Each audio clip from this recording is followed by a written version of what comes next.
ஆ இப்போ சொல்லுங்க, இவ்வளோ நேரம் எங்கே போச்சு? கொஞ்சம் வெளில இருந்தது பிக் பாஸ், இப்போ வந்துடுச்சு உள்ள. Good girl, I'm proud of you.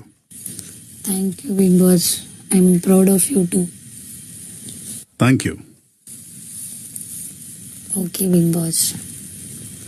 அப்புறம் இன்னொரு விஷயத்த நீங்கள் ஆர்கானிக்காக சம்பாதிச்சிருக்கீங்க, சொல்லட்டா? என்னது? I love you. I love you too Bigg Boss. சரி, இப்போ போய் லக்ஷ்மி செல்லத்தை நல்லபடியாக பண்ணுங்க. Okay Bigg Boss, thank you. You welcome. சிரிச்சுக்கிட்டே போங்க. ஐயோ, 60 போனால் வெளில எல்லாரும் என்னை முறைப்பாங்களே.